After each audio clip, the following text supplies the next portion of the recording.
एक बार फिर बिहार सियासी भूचाल की ओर कदम बढ़ा चुका है। लगभग ये बात फाइनल हो चुका है कि अब बिहार की सरकार जो है गिरने वाली है। कल तक जो महागठबंधन की सरकार बिहार में था, हो सकता है कि आने वाले कुछ दिनों में बीजेपी के साथ नीतीश कुमार सरकार बना ले। लेकिन इस बार बहुत सारी चीज़ें गौर करने वाली है। हालांकि बिहार के मुख्यमंत्री नीतीश कुमार ने अभी तक खुलकर बयान नहीं दिया है, और अगर इस बीच उनका मन बदल जाता है तो उल्टा वो मीडिया को ही गरिया देंगे कि ये मीडिया का खेल है, ये मीडिया की उपज थी, हमने तो ऐसा कुछ कहा ही नहीं था, हम तो ऐसा कुछ सोचे ही नहीं थे, आपसी रंजिश थी। लेकिन बात अब इतनी आसानी से दबने वाली नहीं है। बातें मीडिया में चल रही है। कर्पूरी चर्चा में जिस तरह से मुख्यमंत्री ने परिवारवाद पर निशाना साधा, जिस तरह से राज्यपाल से मिलने का काम किए, तमाम तर चीज़ों को लेकर जो बातें आ रही है, शायद अब तक बिहार में जो नीतीश कुमार जो मुख्यमंत्री है वो इस्तीफा दे भी चुके होते और बीजेपी के साथ वो जा भी चुके होते। लेकिन ये जो देरी हो रही है वो किस लिए हो रही है? कई अहम चीज़ें हैं जिसको लेकर ये देरी हो रही है। बीजेपी से भी कुछ नेता ऐसे हैं जो ये नहीं चाहते हैं कि नीतीश कुमार दोबारा से एनडीए का हिस्सा बने, क्योंकि फिर जब नीतीश कुमार बीजेपी के साथ चले जाएंगे या उनके साथ मिलकर बिहार में सरकार बनाते हैं तो बहुत सारे सम्राट चौधरी और जैसे कई नेता हैं जो जिनका चेहरा छोटा पड़ जाएगा नीतीश कुमार के आने से। उनमें से एक बड़ा मसला है चिराग पासवान का था, जो नीतीश कुमार से जिनकी बनती नहीं है वो भी इससे नाराज चल रहे थे। लेकिन अमित शाह से उनकी मुलाकातों का दौर चला और उसमें क्या बातें निकलकर सामने आई होगी इसकी जानकारी तो हमें नहीं है। और इसमें और बहुत सारे पहलू हैं। खबर ये भी आ रही है कि कांग्रेस के कुछ विधायकों से बीजेपी लगातार संपर्क साध रही है। लेकिन इस बार आपको ये भी गौर करना होगा कि लालू प्रसाद यादव, एक समय में कहा जाता था कि बिहार में जब तक आलू है तब तक लालू है। चूंकि इस बार लालू प्रसाद यादव जेल में नहीं है, अपने घर में है। हालांकि थोड़ी उम्र हो चुकी है उनकी, दिगर बात है। लेकिन बिहार में लालू प्रसाद की उपस्थिति को नज़रअंदाज करना, हम इसे इग्नोर नहीं कर सकते हैं। राजद भी अपनी जोड़ तोड़ की राजनीति को आजमा रहा है। हम पार्टी से संपर्क साध रहे हैं। उप मुख्यमंत्री क्या उन्हें ऑफर तक दिया जा चुका है, उनके बेटे को उप मुख्यमंत्री बनाने की बातें चल रही है। उसके बाद दूसरी प्लानिंग राजद की तरफ से यह भी है कि जदयू के कुछ जो विधायक हैं, ऐसे विधायक जिन्हें यह लगता है कि अगर जदयू बीजेपी के साथ जाता है तो फिर हमारी जो सीट है वो खतरे में आ जाएगा, तो वो लोग नहीं चाहते हैं कि नीतीश कुमार बीजेपी के साथ चले जाए। तो ऐसे में 6-7 ऐसे विधायक हैं जदयू के जो इस्तीफा देने के कगार पर है। अगर वो इस्तीफा दे देते हैं तो बहुमत का जो आंकड़ा है वो बहुत कम हो जाएगा, और जो ही बहुमत का आंकड़ा कम होगा तो राजद, निर्दलीय और एमआईएम के एक विधायक है उनको लेकर के सरकार बना सकता है। हालांकि जीतन राम मांझी ने इन अटकलों को नज़रअंदाज किया है। उन्होंने कहा है कि ऐसी कोई बात नहीं है, हम किसी के साथ नहीं जाने वाले हैं। आज ही राष्ट्रीय जनता दल की बैठक हुई, जिस बैठक में मौजूद थे हमारे किशनगंज से भी कई लोग मौजूद थे। उनमें से रेहान फजल जो कि बहादुरगंज विधायक अंसार नईमी के साथ वो रहते हैं, हमने उनसे बातचीत की। उनकी बातचीत को हम आपको चाहेंगे कि आप उन्हें सुने। हमने पता लगाने का कोशिश किया कि पटना के सरजमीन पर क्या बातें चल रही है, क्या हालातें चल रही है, मीटिंग में क्या कुछ बातें चल रही है। हम चाहेंगे कि थोड़ी देर में हम आपको उनकी बातें सुनाने वाले हैं।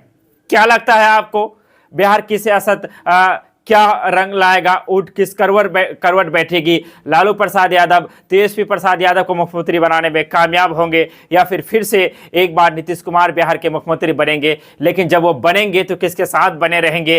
तेजस्वी प्रसाद यादव के साथ बने रहेंगे, या फिर वो बीजेपी के साथ जाते हैं? क्या नीतीश कुमार बिहार की मजबूरी बन चुका है या जरूरत बन चुकी है? सवाल बनता है। आखिर कहा जाता है कि राजनीति में अस्थायी कोई चीज़ नहीं होता है, परिस्थितियों का राजनीति होता है। जैसी हालातें बनती है उस तरह के निर्णय लेने पड़ते हैं, उस तरह का फैसला लेना पड़ता है। लेकिन इसका मतलब ये कदापि नहीं जब आपका मन चाहे आप जिसके तरफ चले जाए। कभी आप बीजेपी के साथ चले जाते हैं तो कभी आप बीजेपी से नाता तोड़ देते हैं। हर हाल में मुख्यमंत्री नीतीश कुमार को मुख्यमंत्री बने रहना है। मैं समझता हूं कि राजनीति का जो ये स्तर है, सबसे गिरा हुआ स्तर जिसे हम कह सकते हैं, बिहार के मुख्यमंत्री का जो चेहरा निकल कर सामने आ रहा है।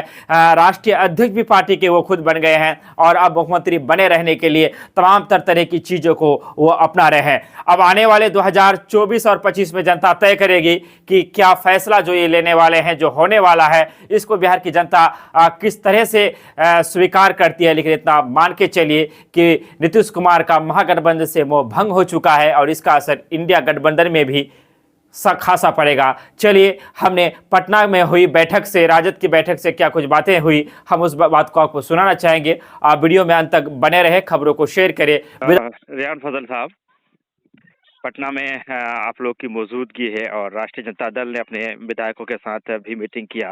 ऐसी खबर है कि अब सरकार गिरने वाली है तो फाइनल है, लेकिन मुख्यमंत्री किन का बनेगा, जेडीयू का बनेगा या राजद का बनेगा, किसी तरह की कोई खबर निकल कर सामने आ रही है। चूंकि लालू प्रसाद भी लगातार प्रयास कर रहे हैं कि सरकार बचा लिया जाए। देखिए, ये सब तो अभी मीडिया का कमाल है। सब मीडिया में चल रहा है कि सरकार गिर रहा है, सरकार बना रहा है, कौन बना रहा है, नहीं बना रहा है, सब का सब मीडिया में चल रहा है। अभी आधिकारिक तौर पे किसी ने घोषणा नहीं किया है, ना ही मुख्यमंत्री जी ने घोषणा किया, ना हमारे शीर्ष नेता ने घोषणा किया। अब ये सब मीडिया में चल रहा है। जब तक ये हमारे शीर्ष नेता और जब तक इस्तीफा नहीं देते हैं, अब तक कुछ बोलना जल्दबाजी होगा। जो मीटिंग चल रहा था उसमें क्या कुछ निकल कर सामने आया, किस चीज के लिए थी मीटिंग देखिए, पार्टी का मीटिंग तो चलवे करता है, वो होते रहता है। तो पार्टी का मीटिंग था, सब विधायकों को, एमएलए जितने भी थे राजद के, सबको बुलाया गया था। अंदर में जो मीटिंग चल रहा था वहाँ पे मीटिंग, बस पार्टी का नाम पे मीटिंग हुआ है। मैं समझता हूँ कि अब छिपाने वाली कोई बात इसमें रही नहीं बहुत ज़्यादा, क्योंकि चीज़ें निकल कर सामने आ गई है। नीतीश कुमार वो अब पाला पलट रहे हैं, लेकिन ऐसे में ये कयास लगाया जा रहा है कि राजद भी मांझी के सहयोग से या फिर जदयू के कुछ विधायकों को तोड़कर सरकार बना सकते हैं, तेजस्वी यादव मुख्यमंत्री बन सकते हैं। देखिए, ये जितने सी भी सारी बातें हैं, इनका तो जवाब हमारे आला कमान ही देंगे और इस पर स्पष्ट कर दिए हैं हमारे राष्ट्रीय अध्यक्ष लालू प्रसाद यादव जी ने कि ये इनका जवाब भी वो खुद देंगे। इस पर हम लोग छोटा मोटा कार्यकर्ता है, हम लोग इस पर कुछ नहीं बोल सकते। मीटिंग में क्या कुछ? हाँ जी, मीटिंग में कोई मतलब इस तरह की बात नहीं हुआ है और मीटिंग में सारे विधायकगण गए हुए थे। जितने भी आम कार्यकर्ता है और जो भी हैं पार्टी के वर्कर्स हैं, वो सब बाहर में थे। हम लोग इसलिए गए थे क्योंकि हम लोग राजद के सिपाही हैं और राजद के विचारधारा के साथ चलने वाले लोग हैं। और जिस तरह से हमारे नेता ने कहा था कि हम लोग रोजगार पे काम करेंगे, शिक्षा स्वास्थ्य पे काम करेंगे, आपने देखा कि सरकार बनते ही तेजस्वी यादव जी ने जो भी वादे किए थे वो जमीन पे नजर आने लगा। और रोजगार आप खुद देख रहे हैं, मीडिया के लोग सब देख रहे हैं किस तरह से शिक्षक के मामला में हो, चाहे वो स्वास्थ्य मामले में, हर जगह जो बहालियां हुई। तो हम लोग चाहते हैं कि ऐसी विचारधारा बिहार में रहे और बिहार की तस्वीर और तकदीर बदले। इसलिए हम एक बिहार के नाते, एक बिहार के हित के नाते, इसलिए हम वहाँ पहुंचे थे। क्या लगता है, सरकार बचेगी या गिरेगी? इस पर अभी कुछ कहना जल्दबाजी होगा, आप देखिए आगे क्या होता है। क्या कुछ चल रहा है पटना के सरजमीन पे? हलचल है, मीडिया वाला पूरा हलचल मचा के रखे हैं और पूरा, लेकिन अभी देखिए आधिकारिक कोई घोषणा नहीं की है मुख्यमंत्री जी, अभी तक इस्तीफा भी नहीं दिए हैं। तो इस पर कुछ कहना अभी जल्दबाजी होगा। कहीं एक बार फिर से मैंने ये कह सकते हैं कि अभी फाइनल नहीं है कुछ भी? जी, अभी कुछ फाइनल नहीं है। हम लोग तो सरकार में है, हम लोग तो अभी सरकार में है, अभी तक कोई घोषणा नहीं हुआ है। अगर कोई कल को सरकार छोड़ दे या फिर सरकार से कहीं और चले जाए तो आप उनसे सवाल कीजिए कि आप क्यों गए। हम लोग भी जानना चाह रहे हैं कि अगर कुछ होता है तो क्यों हो रहा है। हम लोग तो है सरकार में अभी भी। नहीं, दरअसल जानना ये था कि जो मीटिंग हुई तो राजद की तरफ से प्रयास किए जा रहे हैं मांझी को साथ मिलाने का। उसके बाद जदयू के कुछ लोगों को, जो कुछ विधायक है जो नाराज चल रहे हैं, वो बीजेपी के साथ जाना नहीं चाह रहे हैं। खबर ये भी आ रही है कि कांग्रेस के कुछ विधायक बीजेपी के संपर्क में। जो चीजें चल रही है मीडिया में, इनकी सच्चाई क्या है? चूंकि आप पटना में है तो बेहतर बता सकते थे। देखिए, जमीनी हकीकत ऐसा कुछ भी नहीं है, सब अफवाह का बाजार गर्म है। मीडिया जो चला रहे हैं लोग उसी को सही मान रहे हैं। अभी रुकिए, 1-2 दिन में सब कुछ स्पष्ट हो जाएगा। चलिए, बहुत बहुत शुक्रिया, आपने बेहतरीन जानकारी आपने देने का काम किया। बहुत बहुत शुक्रिया। अस्सलाम वालेकुम।